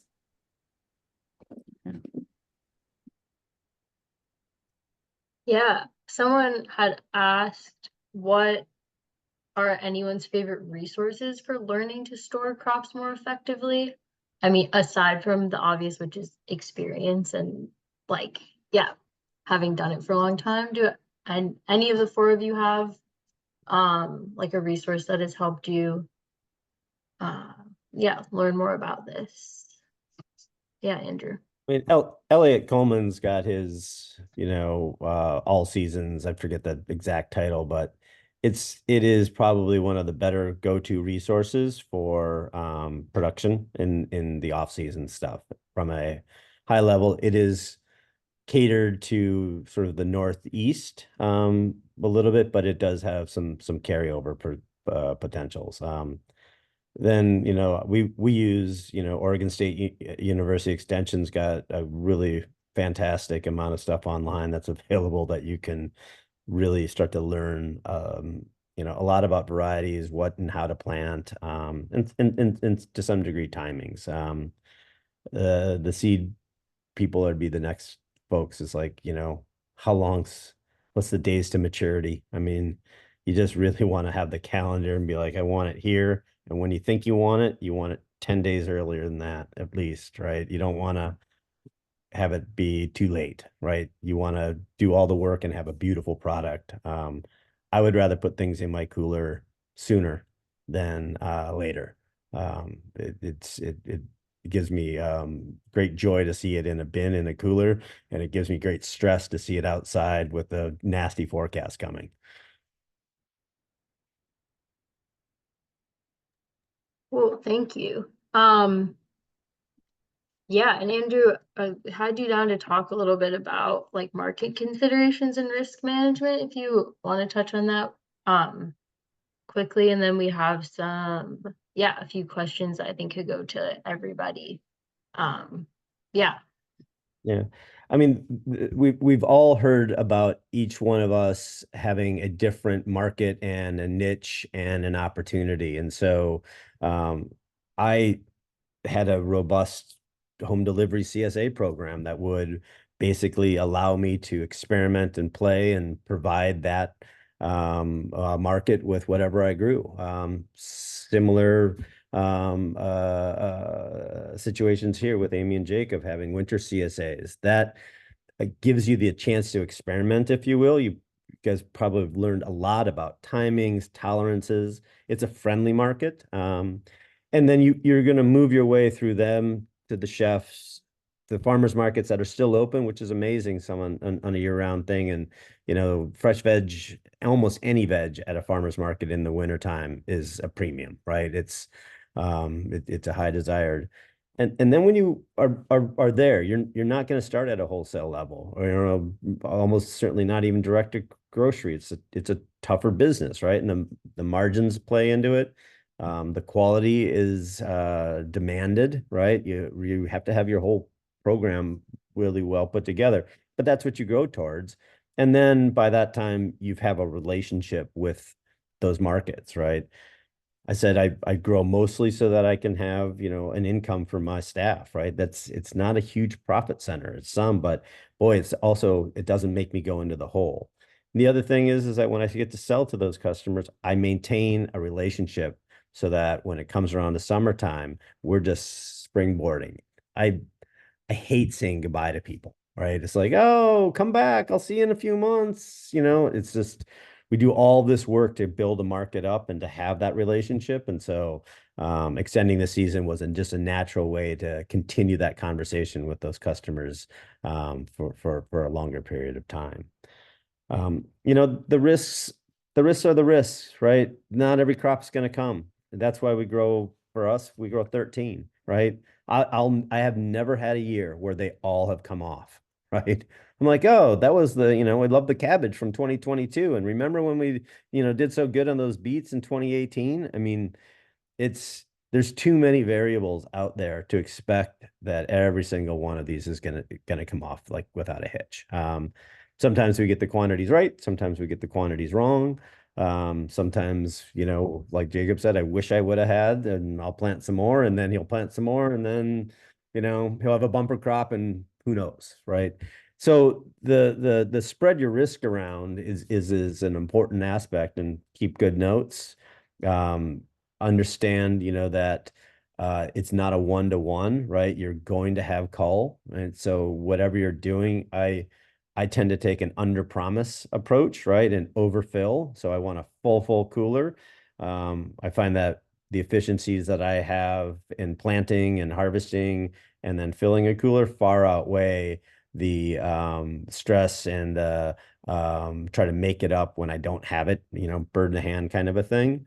So that risk is, something that you can mitigate on your own by figuring out what level of investment you want to make. Do I want to put more in and try to sell on the come, or am I happy with selling out early, but no loss? And that's, everybody has a different equation for that comfort level. I don't, on the food safety side, which is another side of risk. Most of the crops that we're growing here are not the number one food safety problems, if you will, in the food system, and so they're easily, from a root crop perspective, controlled, cleaned. I feel like that's easier than it is other crops to grow. So depending on what people talk about with risk, when you get into cayenne cauliflower, that's a fresh market thing. You now start to have to do a little bit different calculus. When we trim out our cabbages, I'm peeling everything down, give it a rinse, send it away. I feel very, safe and good about what we're doing. And then all the root crops go through a root washer with a sanidate rinse on it. And so we feel that we're able to deliver a high quality product, in a food safe environment. I think I don't know what else, the risk side of things is there's somewhat of a gamble. Farming is a gamble in general, and winter production is doubling down on that, right? I mean, there's just, there's a lot of opportunity. It is great if you don't have to focus all your energies on that 1, 2, 3, or 4 month window and spread it out. Gives me a lot of opportunity to experiment some in the summer and not put so much pressure on any one crop. But it is a riskier world, and I'm sure each one of us will have a sob story of watching the squash field go underwater for me, and we all saw 8 degrees this last year, which was sort of no fun. So don't know what next year will bring, but we'll plant and be ready. Yeah, thank you for that. We have about 20-25 minutes left, so I want to make sure that a lot of these, we've had some great questions being asked. I'm gonna combine a couple. Someone asked, what do you being any of you do with your fields during the early season, since it sounds like more of your production happens late in the season? So asking about like what are kind of the successions that you're pairing with your winter, like late season production. And someone else had asked if there are any cover crop rotations that you found that work better with winter crops. If any of you have thoughts about that, thoughts about how you pair your rest of the season with like late fall winter production. For us, we just try to get it all out of the field and put it in a building, right? And then start the year fresh with, as clean a field as possible. I think Jacob has a slightly different approach, and Kai's the biggest gambler of all here with the overwinter in Cali. Yeah, but he doesn't have to pay for coolers. That's so true, right? You got free cooling. So that was my question. I'm a little curious, so how are you if you're not planting until July, are you just tilling under? Like, how are you keeping your field clean during sort of the weediest time of the year up until you're trying to get that crop in the summer? So for us, couple things. So one, we do try and harvest as early as we can and cover crop any storage crop ground that we can. And that typically just looks like rye and vetch, and you can almost plant rye and vetch whenever you want here, and it's going to grow. I think all of our vetch died in the 8 degrees because we had basically just rye and no vetch last year, or this spring. So that's one thing. Anywhere where we don't cover crop, like our cabbage, we're harvesting in December, and it was really wet. And so like if the soil conditions are not suitable to go seed it, like if it was too wet, which is it was this year, that ground turns into actually really good spring planting ground because there's no crop residue or cover crop residue. So that's often where we will put our very small amount of spring carrots or our spring greens like arugula and spinach and stuff like that, is whatever storage or winter crop ground. It's really our radicchio ground because we grow a lot of radicchio, and that does not get cover crop because we put that until February. And so you can run, we can mow and then spade radicchio, and then a day later we can seed crops into it. And that's nice because it's not a brassica chasing a brassica. So if there are crops that we don't have ground, if we don't cover crop it and we don't plant it in the spring, we do plant a spring cover crop that will work in late May. And a lot of storage crops or winter crops will follow storage or winter crops because the crop will be in the ground July through December, January, February, and then we'll have a cover crop from March until May. And that's when most of the cover crop is getting its growth and biomass anyway, is in the spring. So, and bare fallows are great for weed control. So yeah, we have a 13-foot springtime cultivator with double baskets, and we can do an acre every 20 minutes. So it's good to flush out weeds.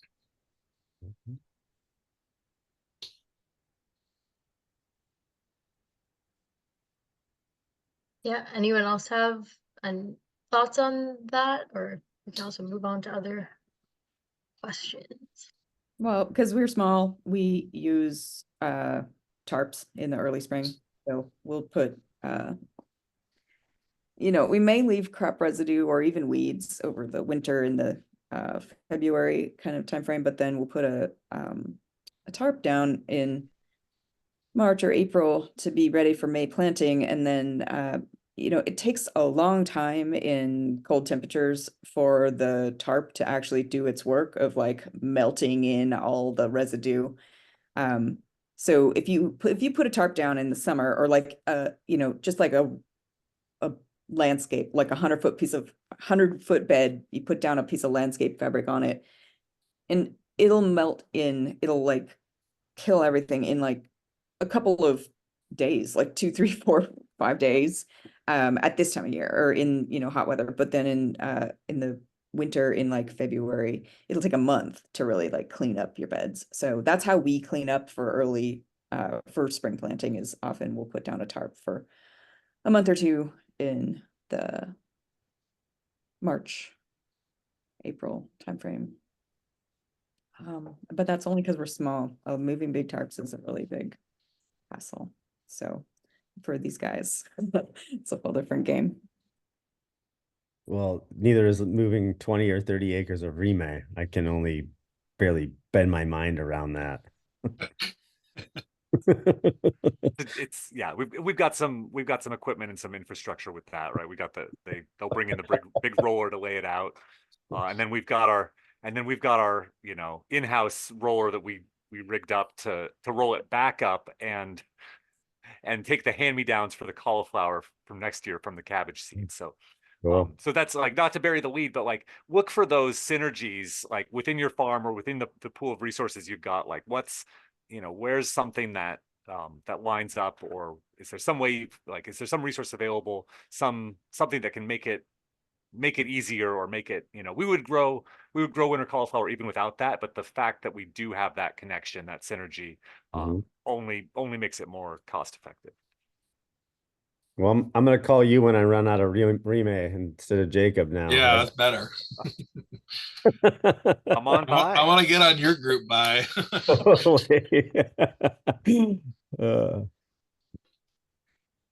Yeah, another question to that, I was wondering as well, about sales for any of you. I know some of you have, or you're kind of all at different types of scales, different markets. The question is, do you contract the sale of your storage crops or any of your winter crops, or are you finding sales week by week? Then I guess like an additional question about that is, like how much are your markets or sales outlets changing throughout the course of the year? Are they kind of same customers that are wanting product all year round, or do you have specific like main season customers, specific winter or like late fall, early spring customers? Yeah, if any of you want to share. Yeah, anything about those questions? I can take a crack at it from our standpoint. So we're a broadly diversified farm, both in terms of what we're growing, but also in terms of where we're selling it. So we have a farm stand. We have, you know, established relationships with the Skagit Valley Food Co-op. We move a lot through the Puget Sound Food Hub. I'm realizing now I kind of skipped this on the intro, but we'll hit it now. And then some larger wholesale relationships with like OGC, for instance. And so we're, you know, like Jacob said, we're always looking, you know, not to be crass about it, but we're always looking for more, right? We're always looking for those top dollar markets first. So I'm going to make sure the farm stand has some, you know, I'm going to make sure the co-op has some, those local accounts that are going to pay a little more, or where you effectively get to be the middleman in the transaction, right? You get to make the delivery and capture that dollar along with the sale. But I also want to have that volume order, because, you know, I can't sell that all through the farm stand. I can't sell that all to the co-op, or I'm going to be eating a lot of cauliflower all spring, more than I'd like. So you need to have that. You need to have those wholesale relationships up and ready to go before you know, if not all of it, then the majority of it set before, you know, before you grow that crop, right? You don't want to be growing 10 acres of cauliflower on spec when you've never done that at a wholesale relationship before. So like Andrew was saying, having that, you know, if you've got a relationship with a wholesale buyer on one crop or one like cluster of crops, and then you can, you know, it's a lot easier to add one than for it to be the first one out the gate. And you've got to go through, you know, whatever you know, their compliance stuff is, right? Get set up as a vendor, get set up with your food safety program and your organic cert on file. It's nice if all that stuff is in place, you know, beforehand. And so then you get to be a little, when you have all those relationships, then you get to kind of pick and choose and match the volume to the account. You know, and sometimes you might take a little less just to maintain the relationship, because you know you don't want to short so and so completely. You want to make sure they get something, and you keep that door open. It's a complex decision-making matrix. It is. I think to add to that, there's a market for every size farm as well. You know, we are all not at the same point of experience, economies, size, scale, distance. And so just know that there's lots of different markets, right? From the Walmarts and the General Mills of the world way out to, you know, the local co-op and your, you know, farm stand on your own piece of property. So the chasing of the market is one that develops over time. It's not something you plunge into, you know, on day one. And your production systems mostly are going to dictate which markets you get to, right? And so the more infrastructure you have, the better you're able to meet some volume pieces. You know, you're also then sort of willing to take less price, right? And so those are all the little trade-offs that every farmer makes, you know, on an annual basis, you know, and on a decade and even probably generational basis, right? It's a constant change. But know that there is a place for your food. That's the one thing I'm convinced about is I've sold from small to large and everywhere in between, and there is always a home for food. I definitely wanted to like pick the market before growing something. So like the lesson learned was one year we were like excited to grow winter kale. We grew this great, you know, beautiful winter kale, and we couldn't sell it to our restaurant customers because they could get it for $2 a pound from California. And that's what they wanted to do. And I was just like, you know, if we were doing a winter farmers market or something like that, you could sell kale for $4 a bunch. I mean, that's like a quarter pound. Oh my gosh. So pick your market channel carefully for certain crops. So kale was just like the biggest lesson learned, where the price varies so wildly from channel to channel. So yeah, know where you're going to sell it, or think hard about where you're going to sell it first. That was my. I had on that note, I had a chef, he said something I'll never forget, which, I was trying to, peddle some winter squash in there in the fall. And he said, he said something like, not yet. Because once I start buying winter squash, there's no going back. Right. So he wanted any other vegetable under the sun before he switched his menu over to winter squash, which was, he was going to be on, straight through till something grew in the spring. So, it wasn't that it wasn't, it was perfect. It was fresh. It was as fresh as winter squash gets.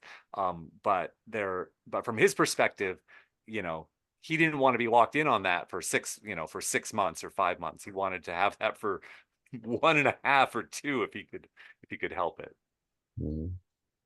I've totally gotten that too.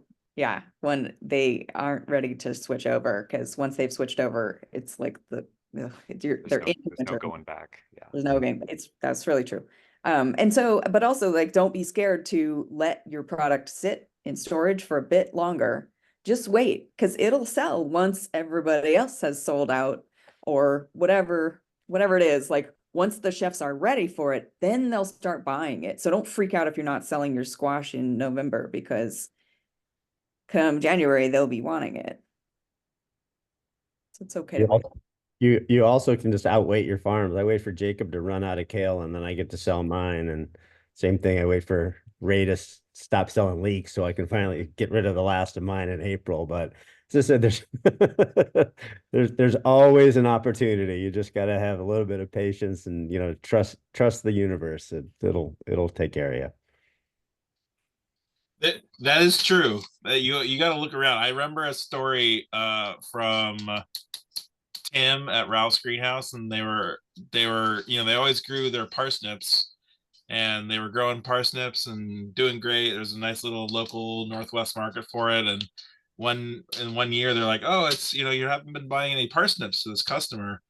And they're like, oh yeah, there's this other new grower from the region that decided to grow organic parsnips, and they were the major conventional parsnip grower, and they started growing organic parsnips. Like, oh, we'll just wait till they run out. And he goes, yeah, I don't think they're gonna. they had gone from 0 to like 10 acres of parsnips the first year. That's yeah. I like Amy's know your market before you plant. So there is a resource that I wanted to point out. I was thinking back to where do I learn about storage and winter production, and there's a book called Wholesale Success. I don't know, it's been around for a while. It's like a nice ring binder. It's like a couple hundred pages. It's really good. It's not just about storage crops, but it has a lot of those kind of basic, like how to run a farm where you have really high quality products information. And kind of what Andrew's talking about is, none of these things are silver bullets, but they all contribute to running a professional farm on any scale, whether and when I say professional, I mean like where you're doing it with intention and you have a plan, and you're not just running from fire to fire. And that a lot of it is just having this plan and knowing what your guidebook is, and it takes time and experience to get to there. But every year there's always going to be something. But if you have this plan and you're running by this guidebook, you're not trying to answer every single question every year again in a different way. And I think that's what experience is about. It's not about getting it right every time, but having the perspective and having a plan. So Wholesale Success, great book. It's kind of expensive. I think it's like $100 or something. We got it free with a produce safety training class, and that thing's worn out. There's been thumb through a lot. There's an all-day workshop that Amy went to several years ago. That was run. It was in the Midwest. It was at the Moses conference, but now it's called Marble Seed. They just changed their name. But there's thick 3-ring binder of, I think, 4 or 5 farms that were in the Midwest doing winter production. I think they're doing storage crops specifically. And so there's case studies on, you know, how these different farms of different scales were storing and selling the same storage products. So that was a really good one. And I don't know if you can get it, but if you contacted Marble Seed and asked about storage resources, that would be a good one if you can find. And then there is a new book coming out soon focused on storage crops for market gardeners and farmers from, I think it's the Chelsea Green Publishing. And I know that it was coming out because we were interviewed for it 2 years ago. And then it went, I think it was in transcript form last year for editing, and I think it's coming out soon, but I don't know the name of it. But I know that basically everything I said is in it already. But there's other farms that I want to read it as soon as it comes out because I don't get to know what other people say until the book's out. Yeah, I think that is this book called Beyond the Root Cellar, if I'm knowing what you're talking about. I think it was through that same publisher. When I was looking up my own resources, came across that and through one of my coworkers recommended it. But yeah, I think that's what that book is called.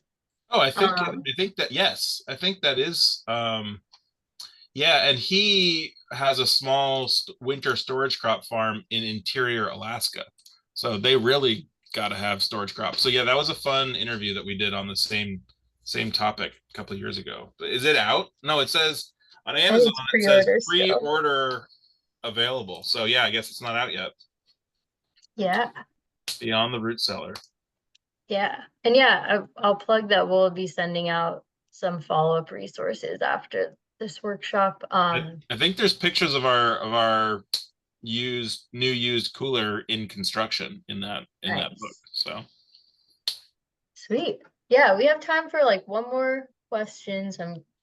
Yeah, no, we're not getting to all of them, but picking this one, someone said, keep good notes, sounds important. Do you have other tracking systems to document some of the many variables? Yeah, how are you all? I know you're not all just holding all this information in your head, or maybe you are, and that's very impressive.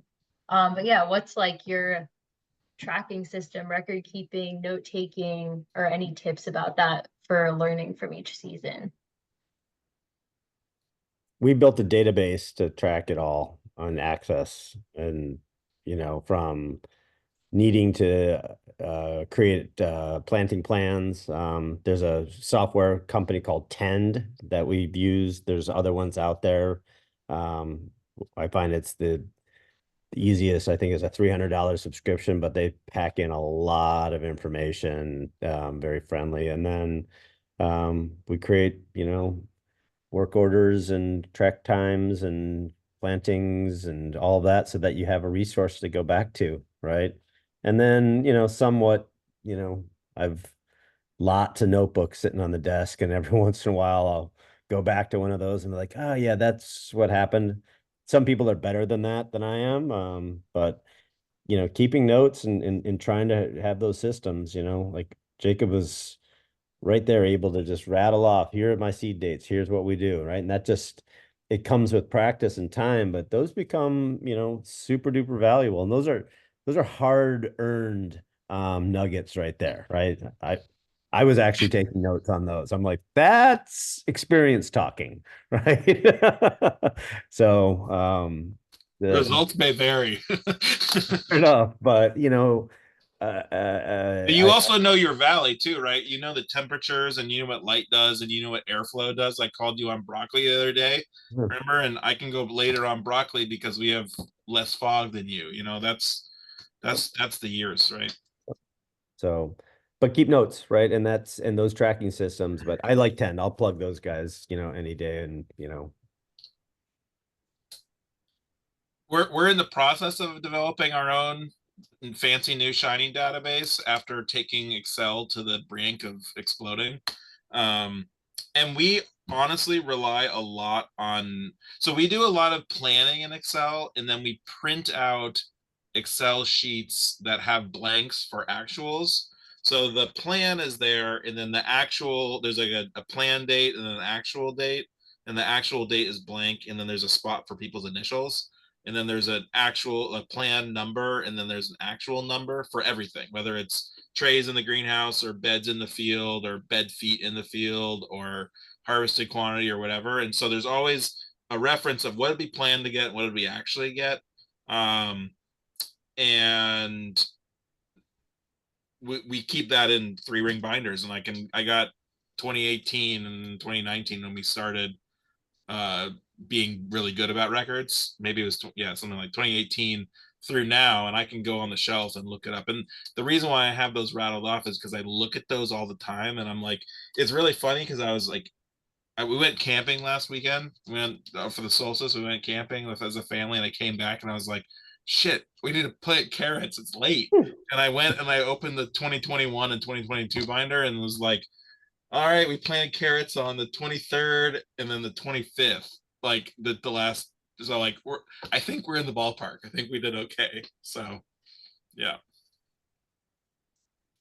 But yeah, looking back, taking the records and then look back on them. And that's why I do like paper because people actually fill it out if you make it part of your farm culture, and then you can look back and flip on it and it feels more tactile than always digital. But digital's for our scale is super important right now. I use Google Docs to do basically what you're saying, Jacob, that we have the plan, and then we write down actual, and we print it out and we do that in pencil or whatever on paper, but then I like to put it back into the Google Docs. We put it back in. Yeah, for later, because then at the next, so we have definitely for 4 years been looking back on these planting dates and harvesting dates. So I can tell you like the days to maturity on arugula in January, and then I can tell you a different number of days to maturity for arugula that you planted in February that you harvest in March. So yeah, the days to maturity is something that I go back and look at constantly. And of course it changes every year because the weather is different, but days of maturity is going to vary from, this part of the year to this part of the year. Cause like now arugula takes 30 days or less, but in March it takes 60. So that stuff comes from our record keeping in our Google Doc with the plan and what really happened. Also, iPhones or whatever smartphones with pictures goes such a long way because it's got a date stamp built into the picture. It's kind of stupid how easy it is to take good records if you can remember what it is that picture is looking at. I know there's apps for like adding notes to pictures, and that's too much work for me. It's too much typing, but just taking the picture, I have a weird brain when it comes to remembering what the picture is of. I totally scroll back in my photo feed for that. And I even sometimes look back at Instagram, like what happened this month last year, or when was that cauliflower ready? What did it look like at this time of year? Last year.